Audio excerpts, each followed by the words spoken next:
Hello, my dear brothers and sisters. This is Sister Mary, and you are listening to Lighting the Way Ministries. We are continuing to read through the Bible. We are in First Kings chapter 3.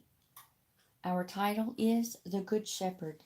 It is a passage taken from John chapter 10, verse 14.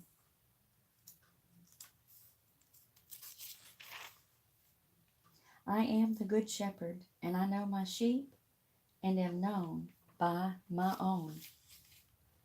I am the Good Shepherd.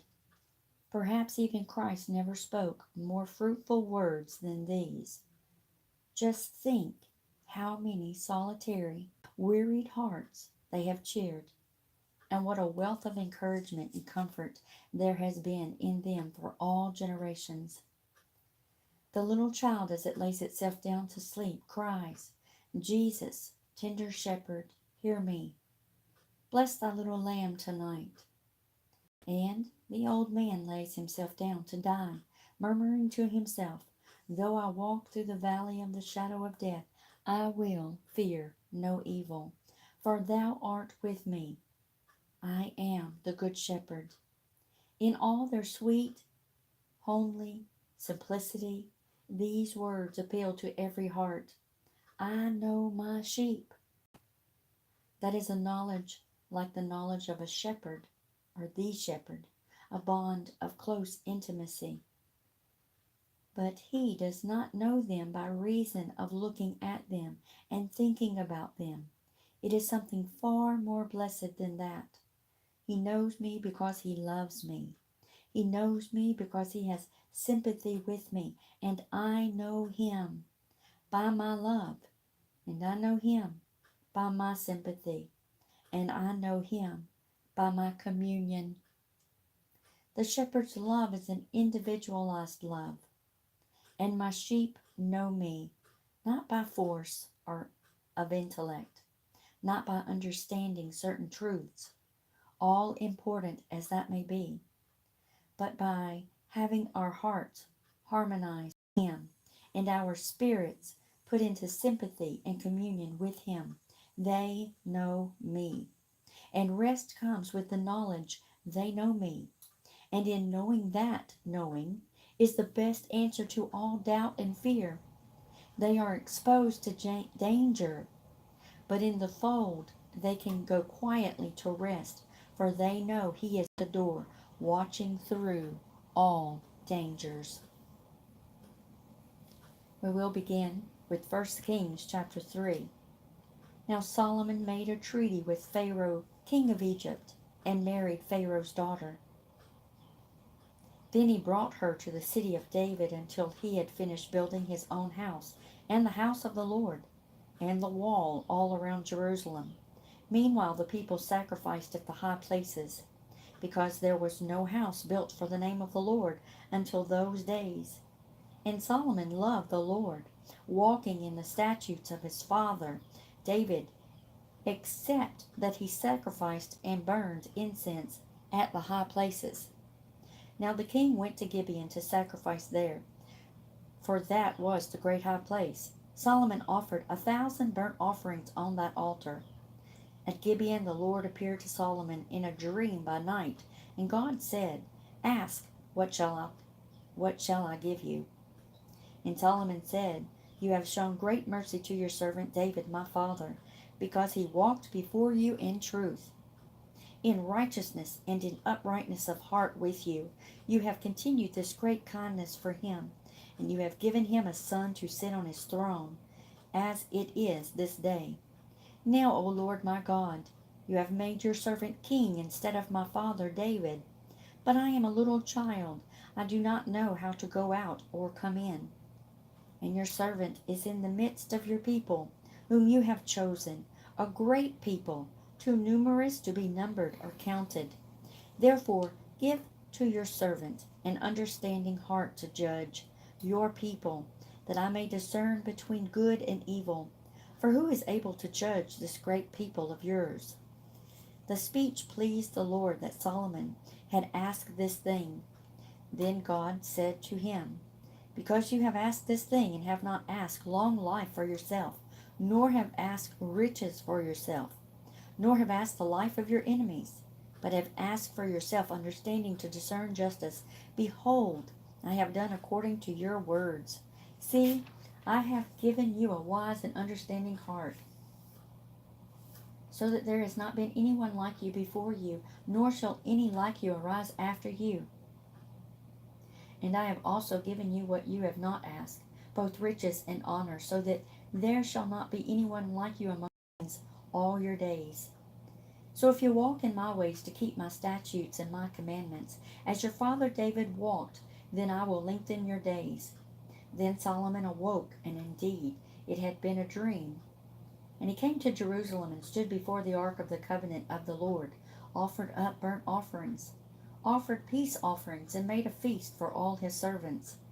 Now two men who were harlots, or two women who were harlots, came to the king and stood before him. And one woman said, O my lord, this woman and I dwell in the same house, and I gave birth while she was in the house. Then it happened the third day after I had given birth that this woman also gave birth. And we were together. No one was with us in the house, except the two of us in the house. And this woman's son died in the night, because she lay on him. So she arose in the middle of the night and took my son from my side, while your maidservant slept, and laid him in her bosom, and laid her dead child in my bosom. And when I rose in the morning to nurse my son, there he was, dead. But when I had examined him in the morning, indeed, he was not my son whom I had borne. Then the other woman said, No, but the living one is my son, and the dead one is your son. And the first woman said, No, but the dead one is your son, and the living one is my son. Thus they spoke before the king. And the king said, The one says, This is my son who lives, and your son is the dead one. And the other one says, No, but your son is the dead one, and mine son is the living one. Then the king said, Bring me a sword. So they brought a sword before the king, and the king said, Divide the living child in two, and give one half to one, and the other half to the other. Then the woman whose son was living spoke to the king, for she yearned with compassion for her son. And she said, O my lord, give her the living child, and by no means kill him. But the other said, Let him be neither mine nor yours, but divide him. So the king answered and said, Give the first woman the living child, and by no means kill him. She is the mother. And all Israel heard of the judgment which the king had rendered, and they feared the king, for they saw that the wisdom of God was in him to administer justice. 1 Kings chapter 4.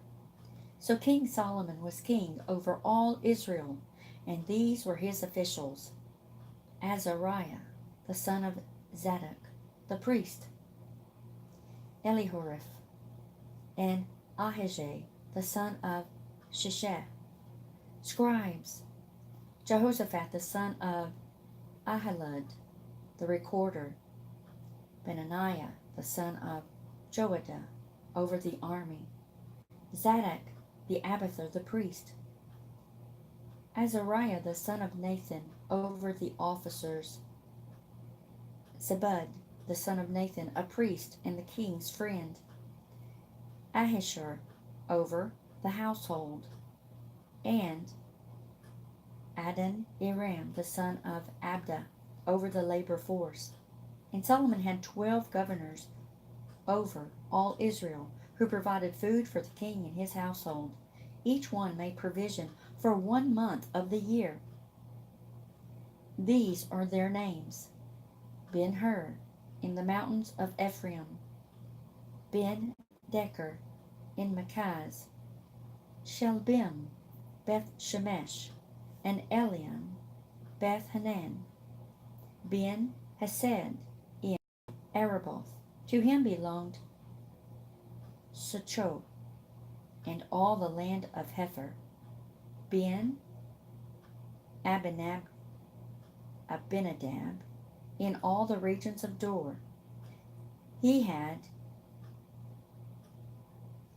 Taveth, the daughter of Solomon, as wife, Bani, son of Ahilud, in Tanash, Megiddo, and all Beth Shean, which is beside Zeratan below Jezreel, from Beth Shean to Abel Mahala, as far as the other side of Jokneam.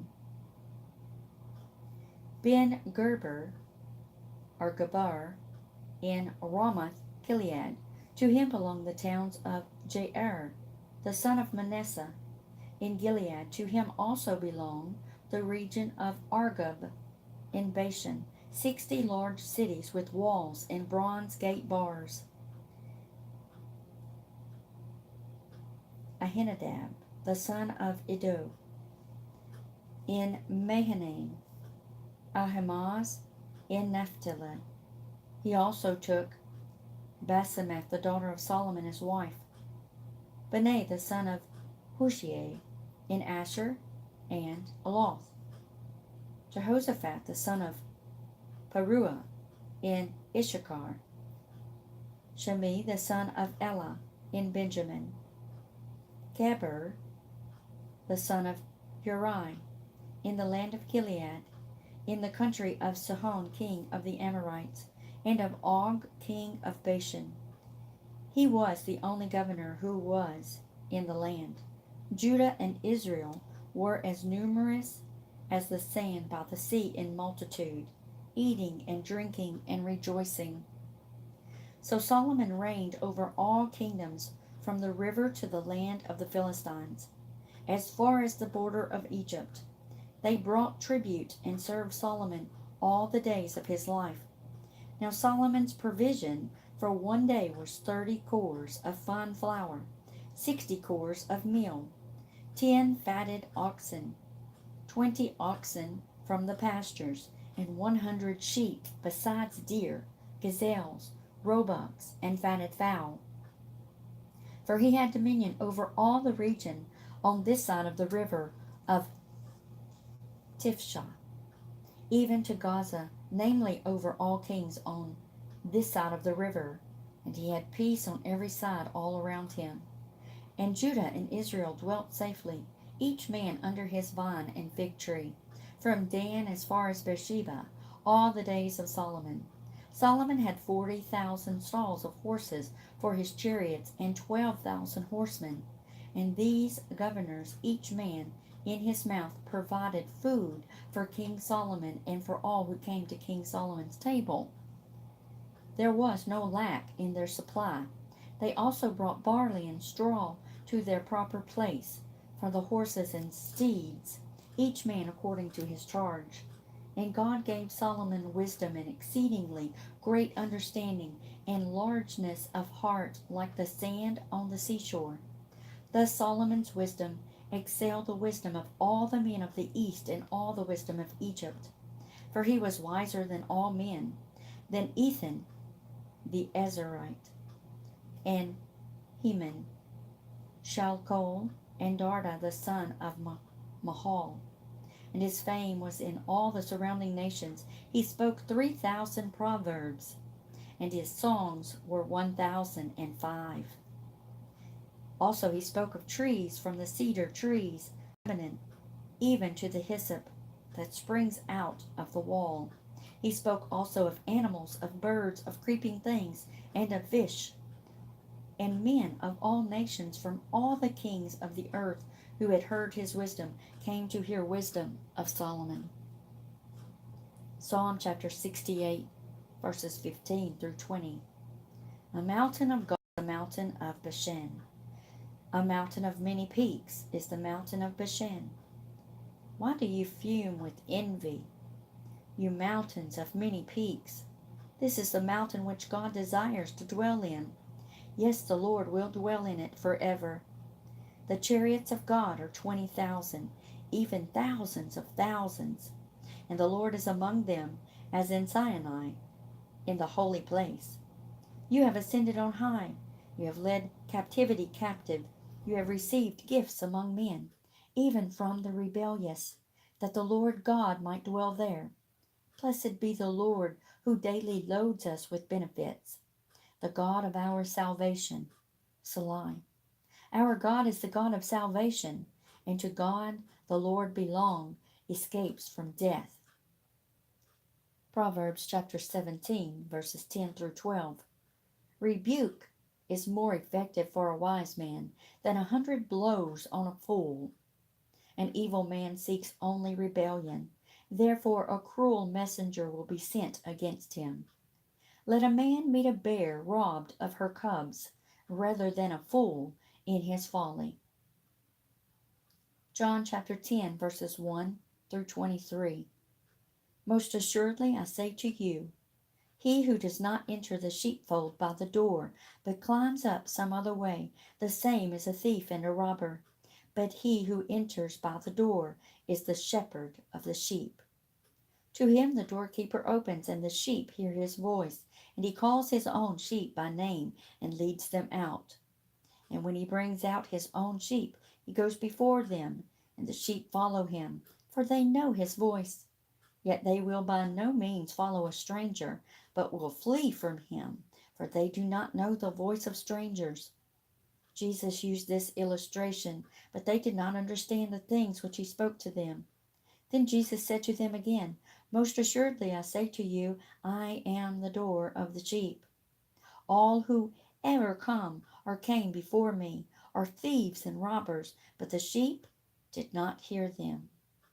I am the door. If anyone enters by me, he will be saved, and will go in and out and find pasture.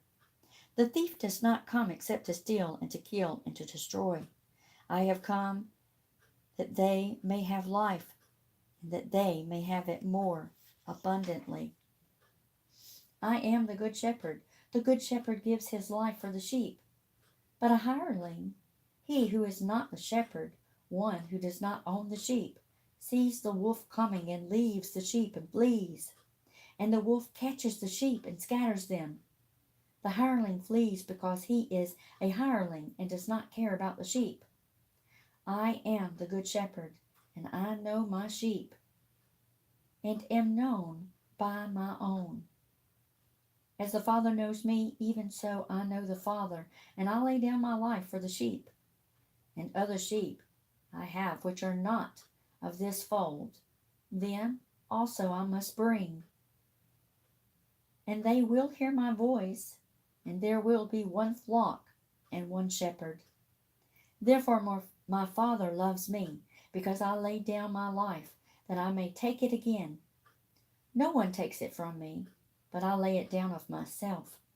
I have power to lay it down, and I have power to take it again. This command I have received from my Father.